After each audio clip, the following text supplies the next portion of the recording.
Welcome everybody. मैं Suresh Kumar WCS instructor. आज आपको मेंसुरेशन जो 3D वाला पार्ट है उसके बारे में जो टॉपिक ले आऊँ वह समझाऊंगा। तो सबसे पहली बात यह है कि 3D मेंसुरेशन 2D हमने कंप्लीट कर ली है, जिसमें हमने क्षेत्रफल और परिमाप पढ़ा है। इसमें हम क्या करेंगे, आयतन पढ़ेंगे। तो 3 डायमेंशन हो गई है, 3 डायमेंशन हो गई है, इसलिए इसको 3D जो है नाम दिया गया है। ठीक है, तो देखिए सबसे पहली बात है कि वॉल्यूम जो होता है वह आयतन होता है, उसको क्या कहेंगे हम, आयतन या फिर वॉल्यूम। जो हम निकालेंगे तो उसको हम क्या कहेंगे, उसी पार्ट में हम उसको क्या कहेंगे, 3D। ठीक है, तो क्या होता है, अगर क्षेत्रफल को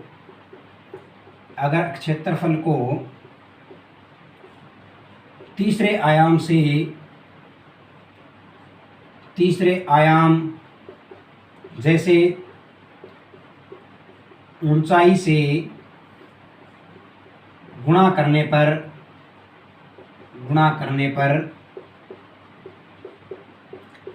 आयतन निकलता है। ठीक है,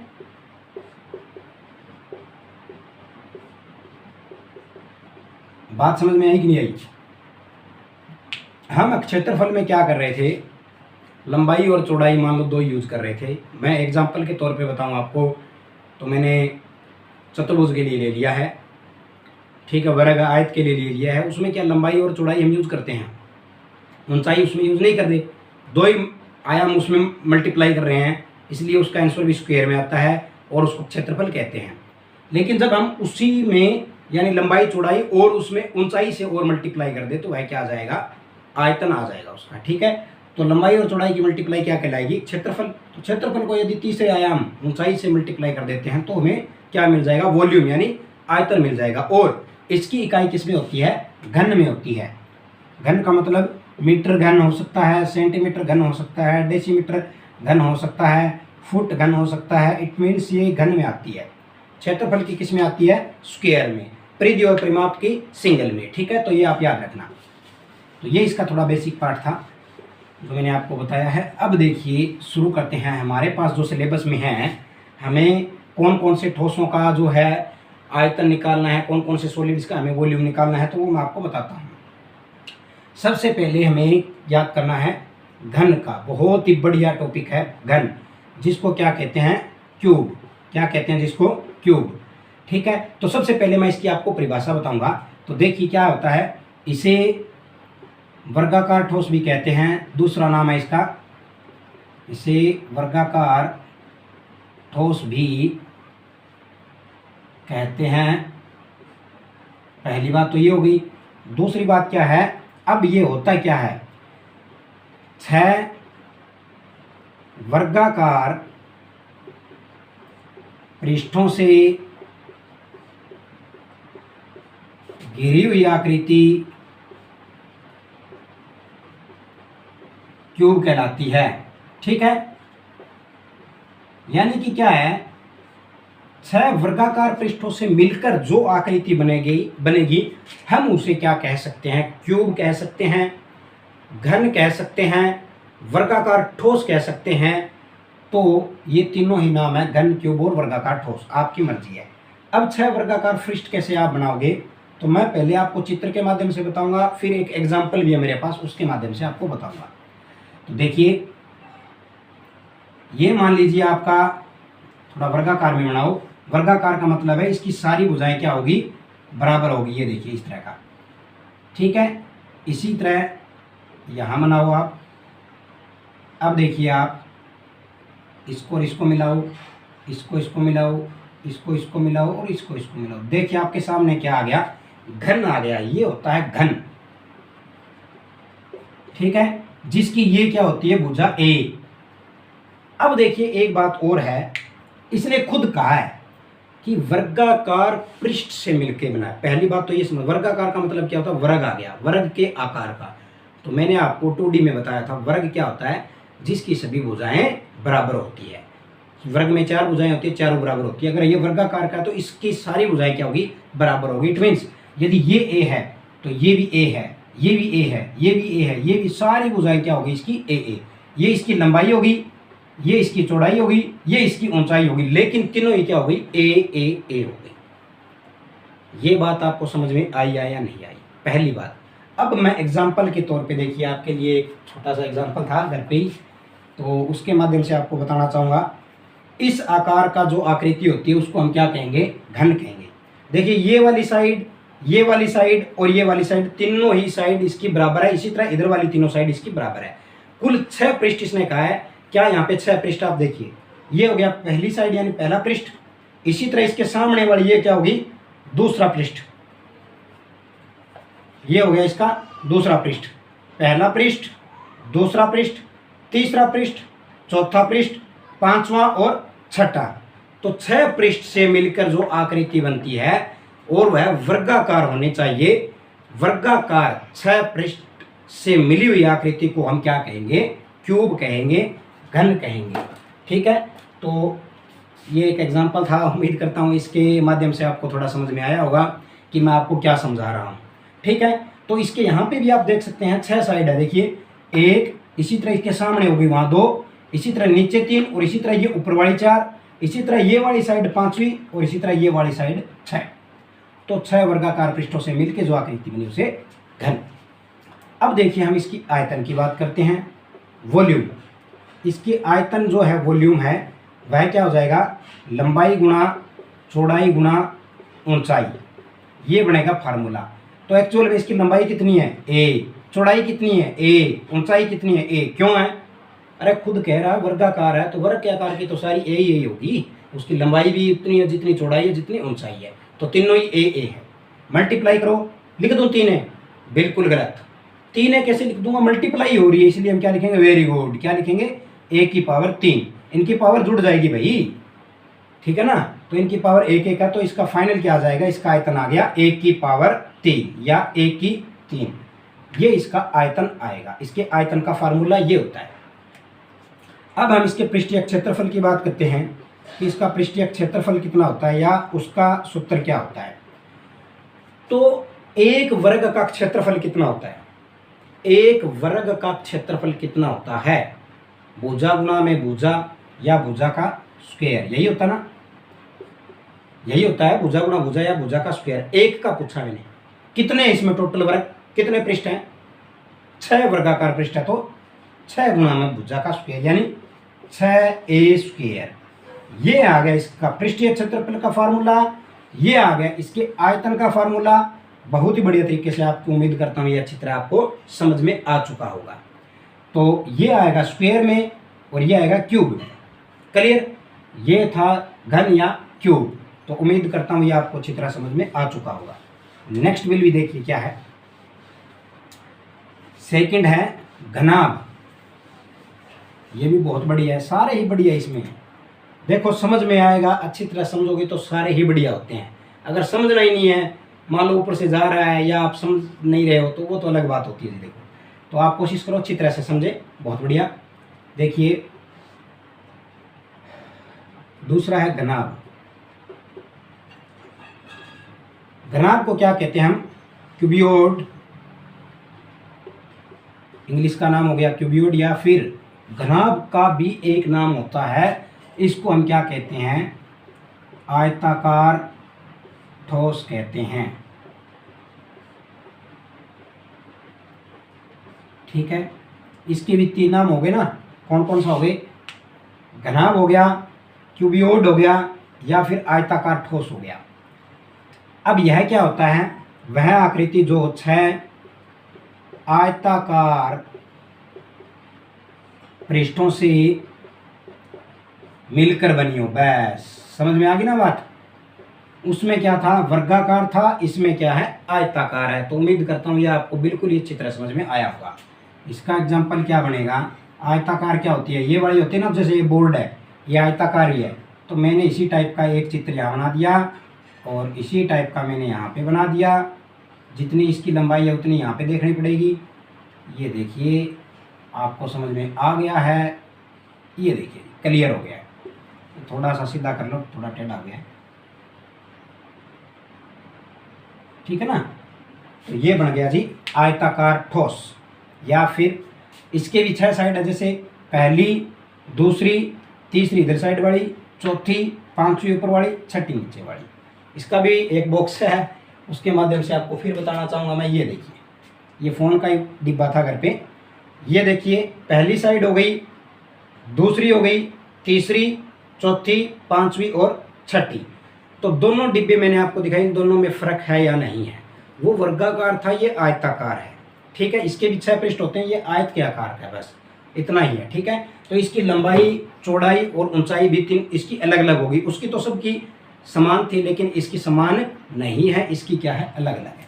जैसे इसकी ये लंबाई होगी L, ये वाली चौड़ाई होगी ब्रेड, और ये वाली ऊंचाई होगी H। तो L B H है, इसकी अलग अलग है। ठीक है, तो बताइए इसका आयतन क्या होगा। आप इसका आयतन क्या हो गया, फार्मूला भैया लंबाई गुना चौड़ाई गुना ऊंचाई। ठीक है, लंबाई गुना चौड़ाई गुना ऊंचाई। लंबाई यहाँ क्या है L, चौड़ाई क्या है B, और H क्या है, ऊंचाई। तो L B H इसका फार्मूला हो गया, या फिर लंबाई गुना चौड़ाई गुना ऊंचाई। जो जो दिया आप उसमें मल्टीप्लाई करके क्यूब में इसका आंसर आ जाएगा।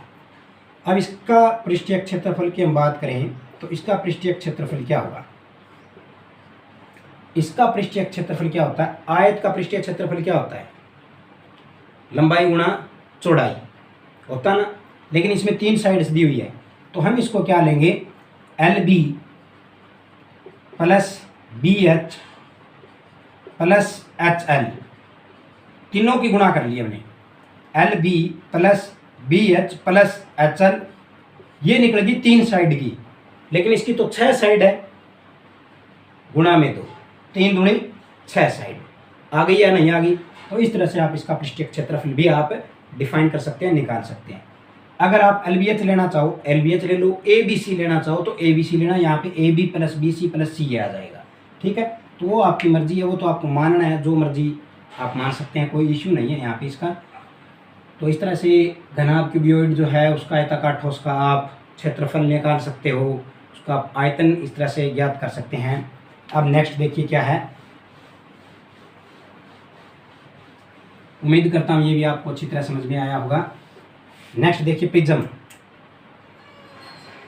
प्रिज्म प्रिज्म क्या होता है, पहली बात आपको पता होना चाहिए। प्रिज्म जो होता है एक ऐसी आकृति होती है जिसकी ऊपरी सतह और नीचे वाली सतह, दोनों सतह समान होती है और समांतर होती है। ऊपरी व नीचे वाली सतह, समान व समानांतर होती है, उसे प्रिज्म कहते हैं। आई बात समझ में, उसे हम क्या कहेंगे, प्रिज्म। और प्रिज्म के आयतन का फार्मूला आप याद रख लो, यही हमें बार बार पुट करना है। इसका क्या होता है, आधार का क्षेत्रफल गुणा में ऊंचाई। ये आप याद कर लो अच्छी तरह से। जो प्रिज्म होता है क्या होता है, जिसकी ऊपर की सतह और नीचे की सतह बराबर होती है, एक जैसी होती है। जैसी ऊपर से है वैसी ही नीचे से है। जैसे ये डस्टर है मान लो, मैं फिर भी ये है तो नहीं प्रिज्म टाइप का, लेकिन फिर भी उदाहरण के तौर पे जैसे ये वाली सतह है, उसी तरह इसकी ये सेम सतह है, बराबर है, समांतर है, इस तरह की होती है। ठीक है, और इसका आयतन का क्षेत्रफल क्या होता है, आयतन का फार्मूला क्या होता है, सॉरी क्या होता है, आधार का क्षेत्रफल गुणा में ऊंचाई। मान लो आधार ये है तो आधार का क्षेत्रफल निकाल दो और ऊंचाई कितनी उससे मल्टीप्लाई कर दो, आंसर आ जाएगा। ये इसका फार्मूला है, हर बार हम यही पुट करेंगे, आप इसको अच्छी तरह से ध्यान में रखना। तो देखिए हमारे सिलेबस में जो है वो हेक्सागोनल प्रिज्म है। तो हेक्सागोनल प्रिज्म क्या होता है मैं आपको बता देता हूँ। समषट भुजाकार प्रिज्म, ठीक है, जिसको हम क्या कहेंगे, हेक्सागोनल प्रिज्म।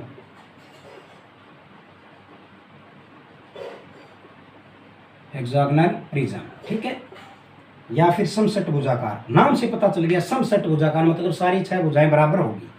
तो देखिए किस टाइप का बनेगा ये,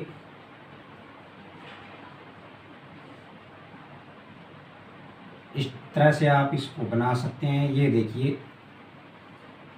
कितनी भुजा हो गई भाई, पहली, दूसरी, तीसरी, चौथी, पांचवी, छठी हो गई।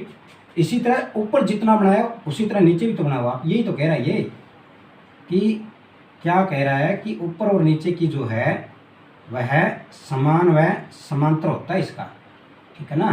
तो यहाँ आप गलती मत कर देना।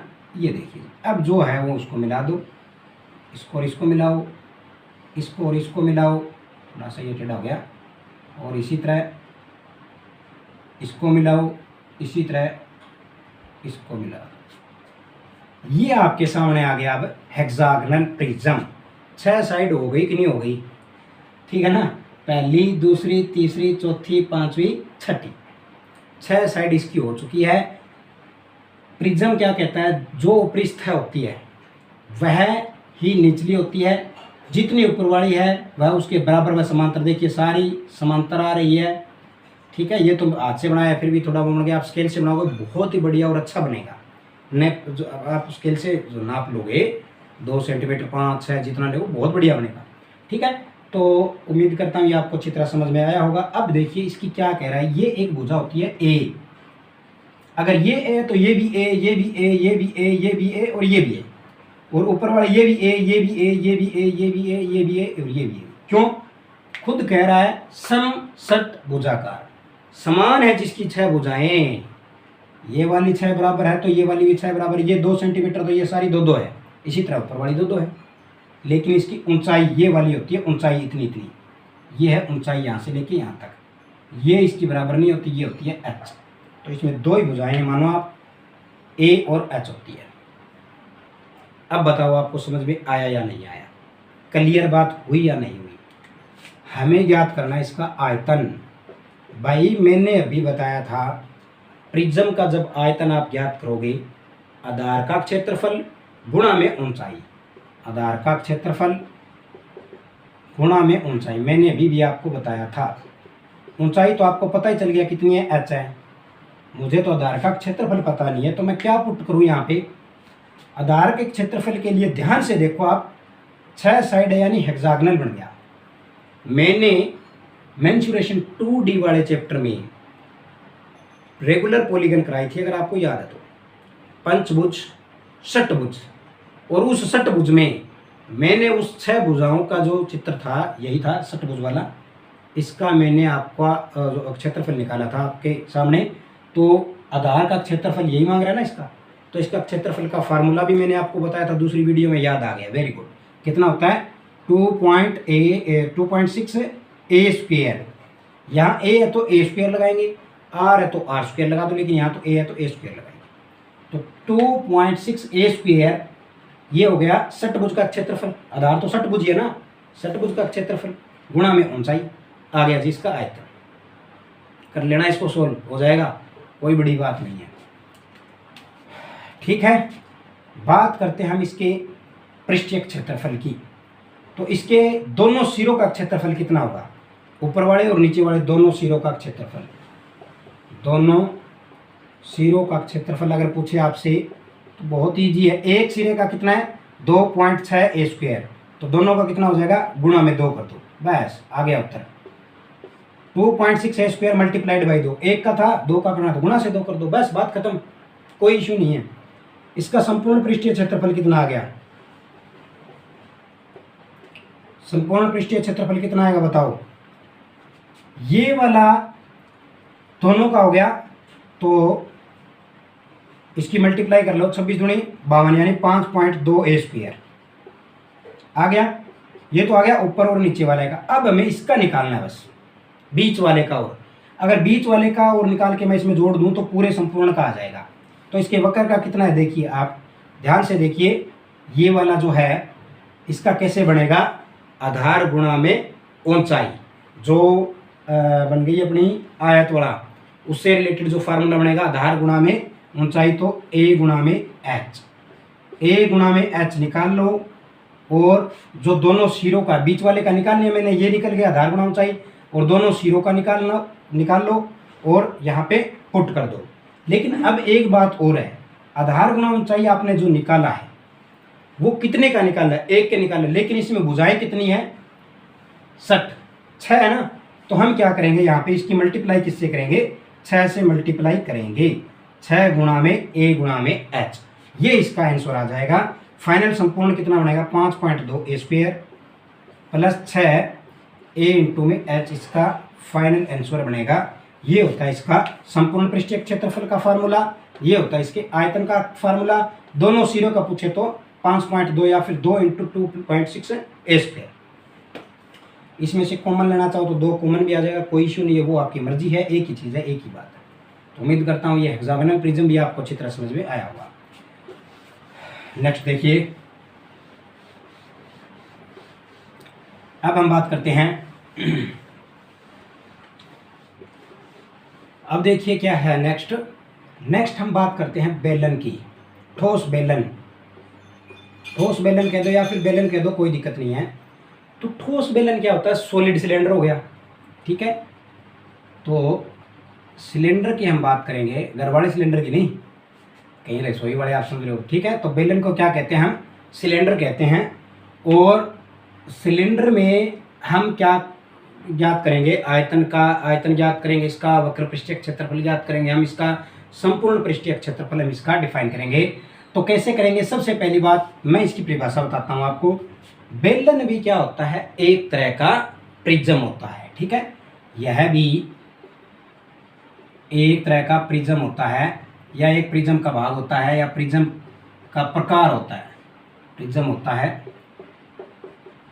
इसकी ऊपर वाली और नीचे वाली सतह क्या होती है? गोल होती है, बस ये याद रखना।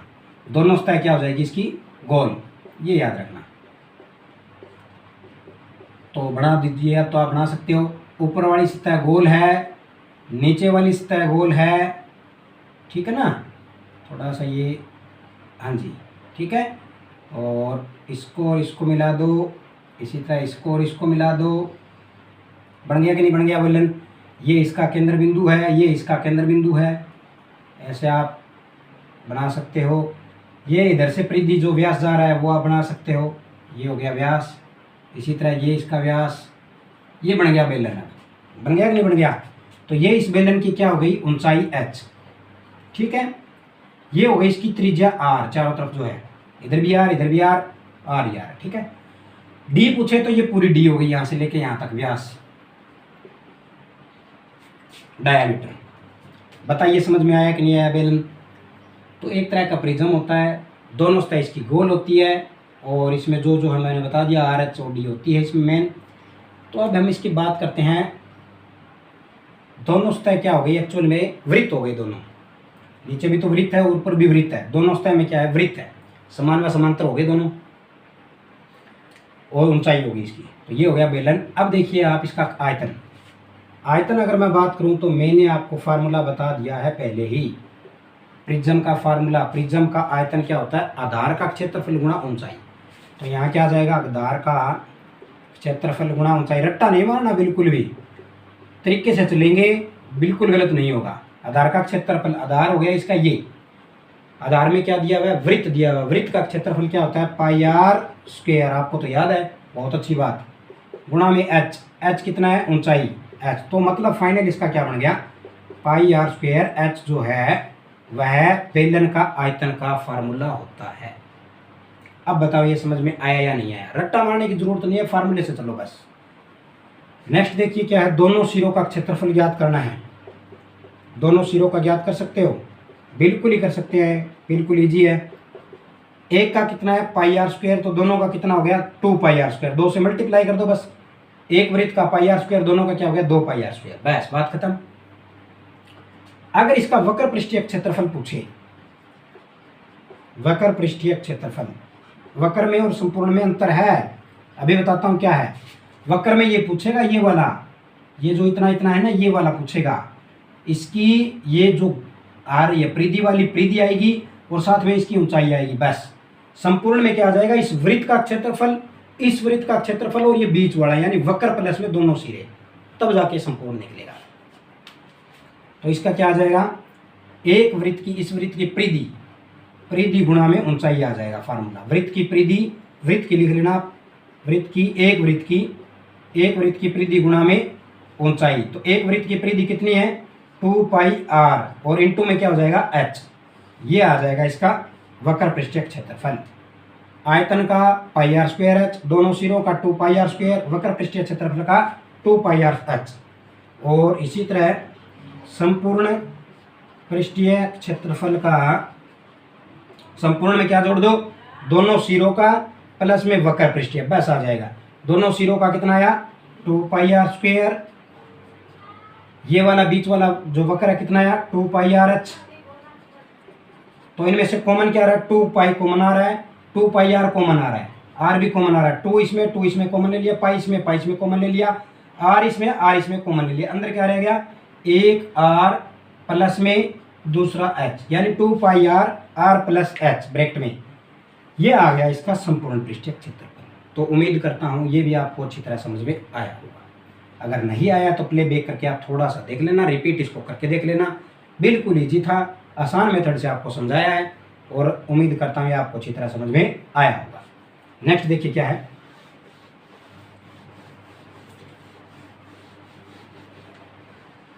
सेकंड लास्ट है, इसके बाद एक लास्ट गोला बचेगा। ये है शंकु। हम शंकु की बात करेंगे अब। शंकु या फिर इसको हम कह सकते हैं कोन। क्या कह सकते हैं कोन। कैसे बनता है शंकु। कोई समकोण त्रिभुज लो, उसको उसके एक्स के चारों तरफ ऐसे घुमा दो कि वह शंकु बन जाएगा।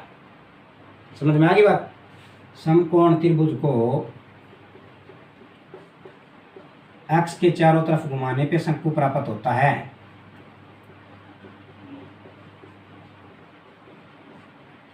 घुमाने पर शंकु प्राप्त होगा। ठीक है, कैसे देखिए, ये है समकोण त्रिभुज। मैंने ये ले ली, थोड़ी सी सही नहीं बनी, ये बन गई समकोण त्रिभुज। इसको हिलाना नहीं है, इस अक्ष पे इसको घुमाना है वैसे ऐसे गोल। तो ऐसे गोल घूमेगी ये, ऐसे घूम के आएगी ना, आएगी या नहीं आएगी, ऐसे घूम के आएगी ये। ठीक है ना, तो बस इससे शंकु बन जाएगा। अब देखिए कैसे बनेगा। ये वाला तो था ही, इसी तरह इधर मैच कर दो, ये बन गया शंकु। यही तो होता है शंकु। जोकर की टोपी टाइप का, जो बच्चों के जन्मदिन पे हम टोपी ला के देते हैं उस टाइप का, आइसक्रीम की सॉफ्टी होती है उस टाइप की जो होती है, वह शंकु होता है, कोण होता है। ये इसकी त्रिज्या r हो गई, ये इसकी ऊंचाई h हो गई। ठीक है, डायमीटर निकालना पूरा निकाल देना। अब बात करते हैं ये वाली दो। ये वाली दोनों क्या है, ये दोनों क्या है L। L क्या होती है तिर्यक ऊंचाई, यानी तिरछी ऊंचाई, तिर्यक ऊंचाई L। ठीक है, ये आप ध्यान रखना। ये वाली और ये वाली दोनों क्या है L, यानी ये भी L है, ये भी L है। ठीक है, मोस्ट इंपॉर्टेंट रोल है इसके अंदर इसका।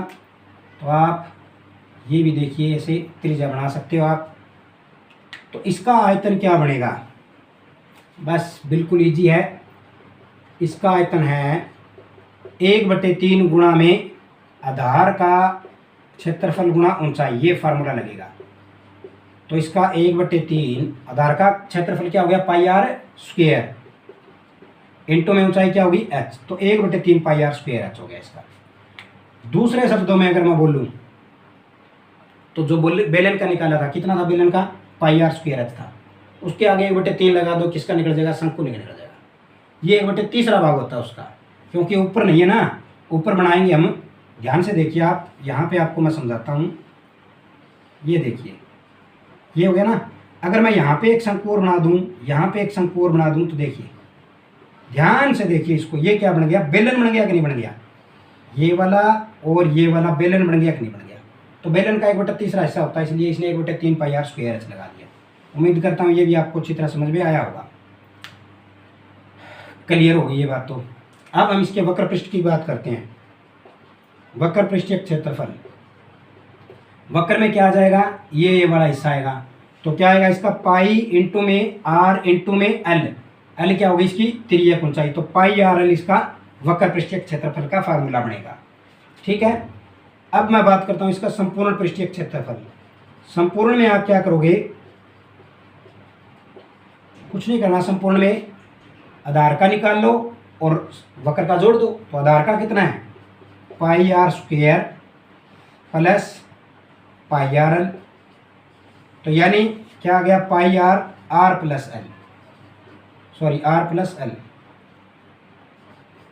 पाई और r कॉमन आ गया, दोनों में से अंदर क्या रह गया r plus l, r plus l। जो आपको ठीक लगे वह आप कर सकते हो। वक्र पृष्ठीय क्षेत्रफल का πrl, संपूर्ण पृष्ठीय क्षेत्रफल का πr² प्लस πrl। ये वृत्त का निकाल के इसमें जो वक्र था वह जोड़ दो, बस संपूर्ण आ जाएगा, पूरा आ जाएगा। अब एक चीज और है, मैंने यहाँ l तो लिख दिया, लेकिन एल कैसे निकलेगा आपको ये तो पता नहीं है। तो एक्चुअल में ये एक समकोण त्रिभुज है, या दोनों तरफ से समान है, इधर भी समान है और इसी तरह इधर भी बराबर ही है, समान ही है।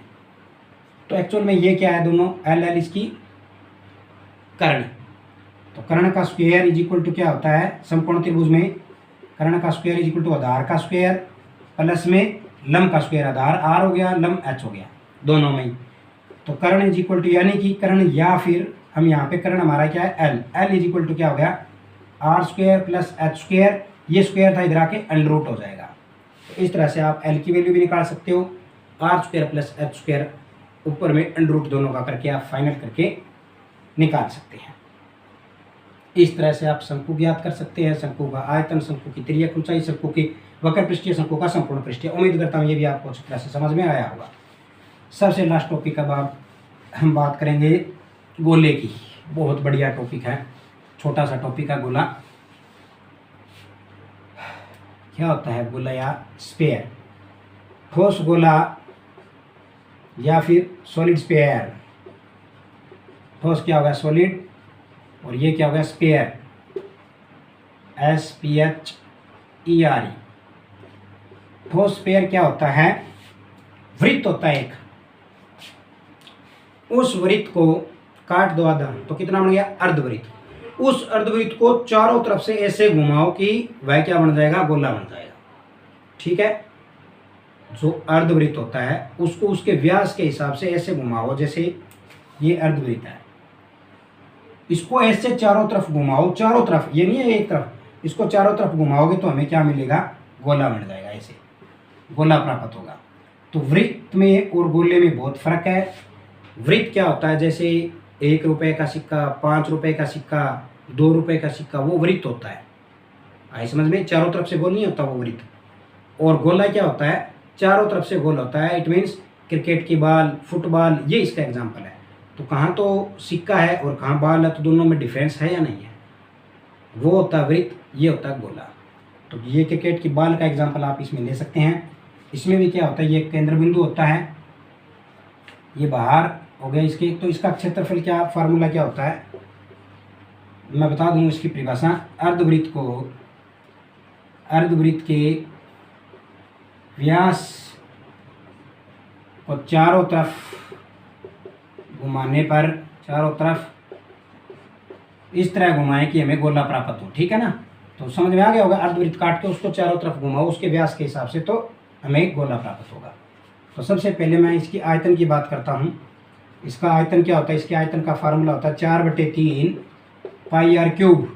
और इसका क्षेत्रफल का फार्मूला क्या होता है, संपूर्ण पृष्ठीय क्षेत्रफल क्या होता है 4 पाई आर स्क्वायर। तो ये दोनों फार्मूले आप याद रख लेना। ये होते हैं गोले का 4/3 पाई आर क्यूब होता है आयतन का, 4 पाई आर स्क्वायर होता है क्षेत्रफल का। तो एक्चुअल में ये 3D मेंसुरेशन हमारा पार्ट कंप्लीट हो चुका है। इसमें जो मैंने टॉपिक बताए हैं, मैं उम्मीद करता हूँ कि आपको अच्छी तरह वो समझ में आए होंगे। अगर ये वीडियो आपको अच्छी लगी है तो इसे लाइक करें, अधिक से अधिक शेयर करें, हमारे चैनल को सब्सक्राइब करके बेल आइकन जो है दबा दें, ताकि मैं जब भी नई वीडियो डालूँ आपके पास नोटिफिकेशन आ जाए। Thank you so much.